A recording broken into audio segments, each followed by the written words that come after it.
നിയമസഭാ തെരഞ്ഞെടുപ്പിലെ കനത്ത തോൽവി പരിശോധിച്ച് സിപിഐഎം സിപിഐ നേതൃത്വം. പരാജയം അപ്രതീക്ഷിതമെന്നാണ് സിപിഐഎമ്മിന്റെ വിലയിരുത്തൽ.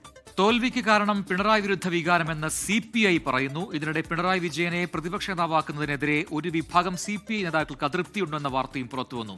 കനത്ത തോൽവിക്ക് പിന്നാലെ ചേർന്ന സിപിഎം സെക്രട്ടേറിയറ്റ് യോഗം ഇപ്പോഴും തുടരുകയാണ്. ഇടതുകോട്ടകളിൽ ഉൾപ്പെടെ നേരിട്ട വൻ തിരിച്ചടി ആത്മവിമർശനമായി എടുക്കുകയാണ് സിപിഐഎം.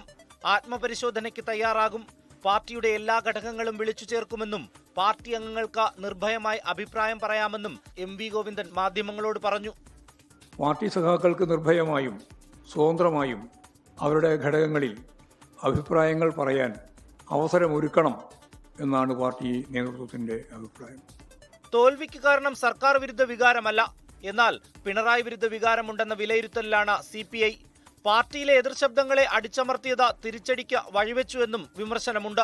ജനങ്ങളുടെ യജമാനന്മാരായി പാർട്ടി നേതാക്കന്മാർ മാറിയാൽ അവർക്കത് പൊറുക്കാൻ കഴിയില്ല, എന്തെല്ലാം നല്ല കാര്യങ്ങൾ ചെയ്താലും. അതുകൊണ്ട് സീറ്റിന്റെ എണ്ണം പ്രശ്നമല്ല, തിരുത്തേണ്ട കാര്യങ്ങൾ തിരുത്തി ജനങ്ങൾക്കിടയിലേക്ക് ഇറങ്ങിയാൽ അടുത്ത തെരഞ്ഞെടുപ്പിൽ ഇടതുപക്ഷത്തിന് അധികാരത്തിൽ വരാൻ കഴിയുമെന്ന കാര്യത്തിൽ യാതൊരു സംശയമില്ല.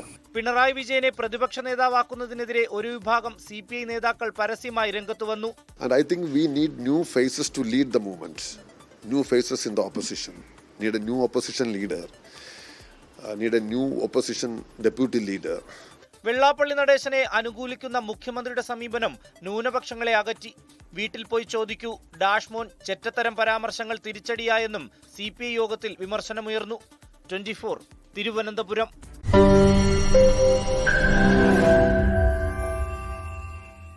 ലോകത്തെവിടെയായാലും ഏത് സമയത്തും 24 വാർത്തകളും ഓഗ്മെന്റഡ് റിയാലിറ്റി പാക്കേജുകളും എക്സ്പ്ലെയിനറുകളും വിശദമായി കാണാൻ ഞങ്ങളുടെ യൂട്യൂബ് ചാനൽ നിങ്ങൾക്ക് സബ്സ്ക്രൈബ് ചെയ്യാം.